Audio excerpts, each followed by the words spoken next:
দাদা আজকে রামনবমী, রামের বন্দনা, রামের স্তুতি চলছে। অপরদিকে অর্জুন সিং বীজপুরের মাটিতে এসে বলছেন মমতা বন্দ্যোপাধ্যায়কে আজকের দিনে হিন্দু সাজতে হচ্ছে। প্রতিক্রিয়াটা একবার নেব দাদা। আমাদের বাংলায় সব ধর্মের মানুষ, সব উৎসব আমরা একসঙ্গে পালন করি। এটা একটা ফেস্টিভ্যাল।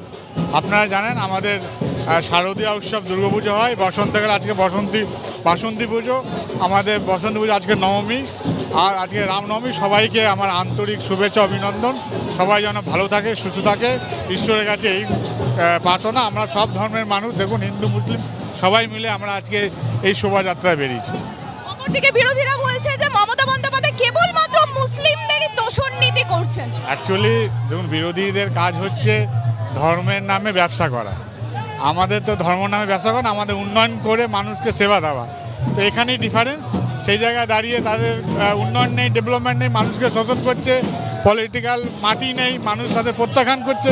সেই জায়গায় দাঁড়িয়ে ধর্মের ছাড়া ওদের কাছে আর কোনো রাস্তা নেই।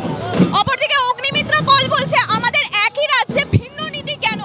মুসলিমদের মহরম বেরোলে অস্ত্র মিছিল, আর আমরা হিন্দুরা যখন রামনবমী মিছিল করছি তখন অস্ত্র আইনে। আমাদের এখানে প্রশাসনে, পুলিশ প্রশাসন কোনো ধর্মের মানুষকে অস্ত্র বার করতে দেয় না। পরিবারের সকলের সুস্থ থাকার একমাত্র ঠিকানা কাঁচরাপাড়া পলিক্লিনিক বা নাইট অ্যাঞ্জেল নার্সিং হোম। কেনাকাটার একমাত্র ঠিকানা আগমনী বাসন্তী।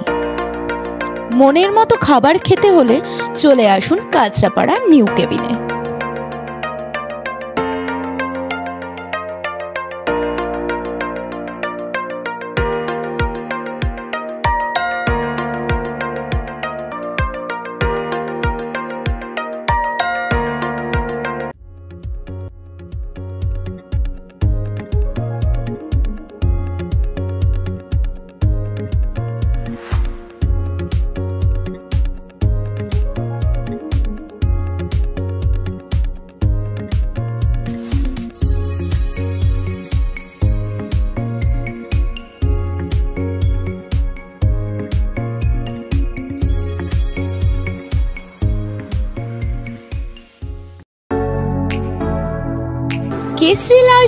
কেসরি লাইট হাউস এবং কেসরি লাইট হাউস নিজেদের রান্নাঘরকে আরো অত্যাধুনিকভাবে সাজাতে, সমস্ত কিছু পেতে চলে আসুন নৈহাটি গৌরীপুর চৌমাথা বাজার কেসরি লাইট হাউস।